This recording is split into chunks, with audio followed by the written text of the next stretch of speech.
Paksha. Okay, so we'll come to be familiar with all these terms, especially if you use our Vaishnava reminder program.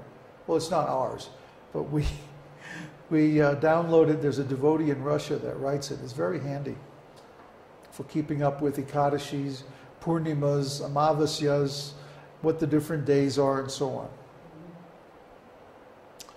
So again, oh yeah, the 19-year cycle is called the Metonic cycle, M-E-T-O-N-I-C, Metonic cycle. The Metonic cycle is based on the fact, well, it's called that because it was discovered in the West anyway, by a man called Meton in 433 BC, that there occur exactly 235 lunar months every 19 years. 235 lunar months comes to 6,939.69 days. And 19 solar years comes to 6,939.60 days. Only 0.09 days difference between the two cycles. So that's close enough for jazz. And we find that there are many, many cycles that follow the 19-year lunar solar cycle, or Metonic cycle. It's a cool name, huh? Every 19 years there are 7 intercalary months. So there isn't always an intercalary month in every year. Why is it that they put them in certain years and in other years they're not there? Well, it has to do with the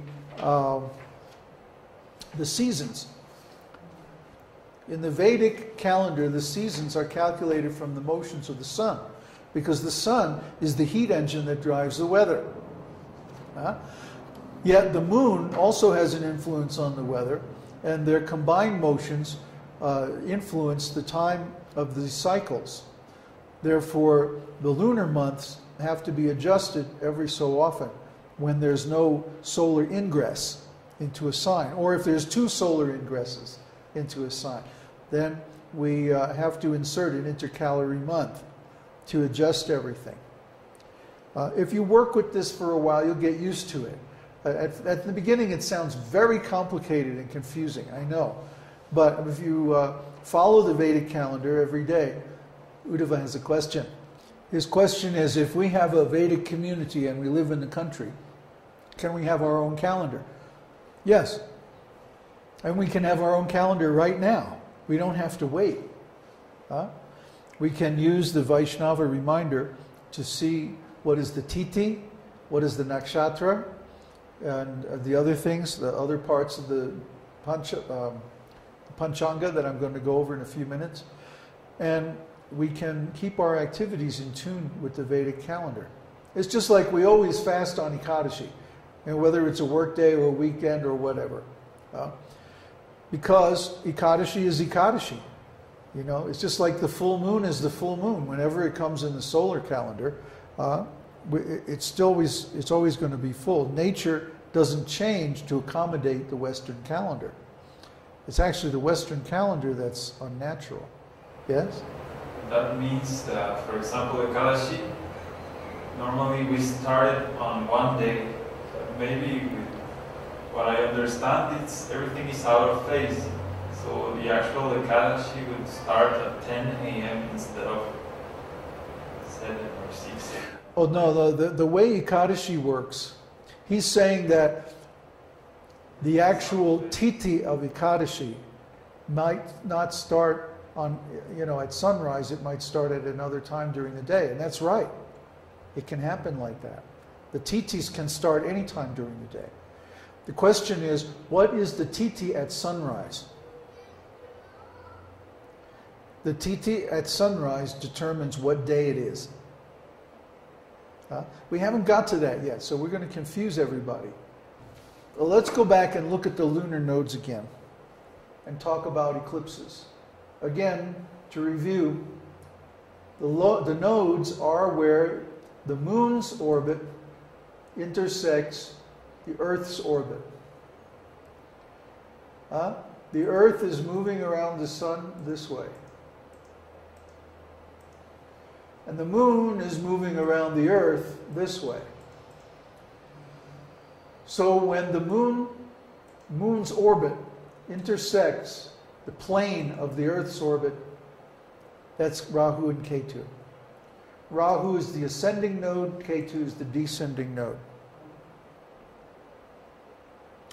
So this is very similar to where the ecliptic crosses the celestial equator, although there's no really name for that point. It's just the ascendant and the descendant. There's nothing like that in Western?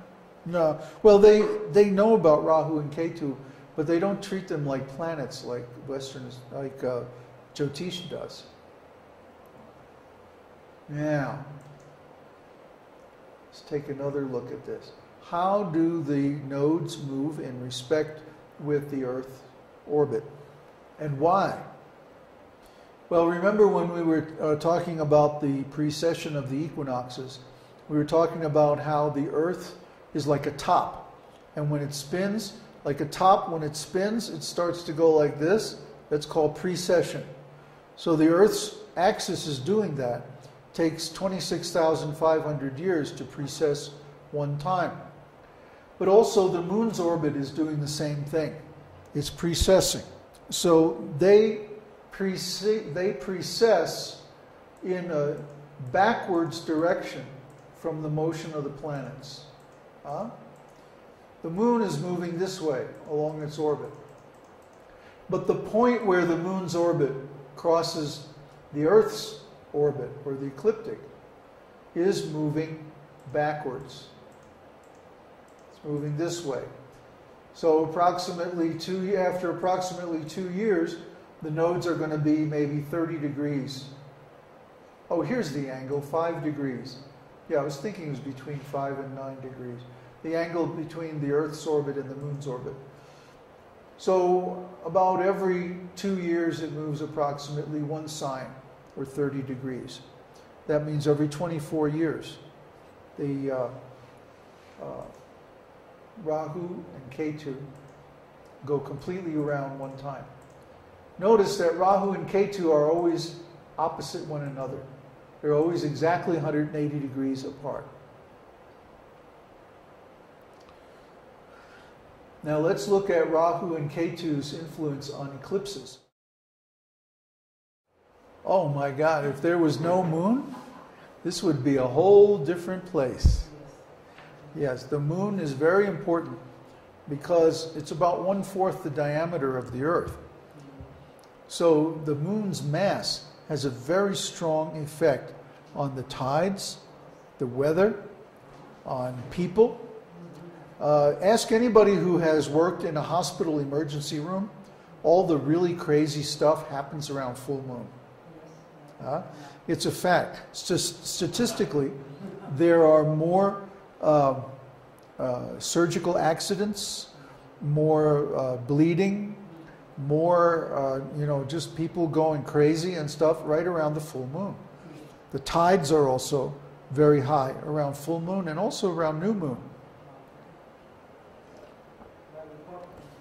So yeah, the moon is a very important part of what it means to be born on planet Earth. When somebody goes crazy, we call them loony. Loony, loco. Huh?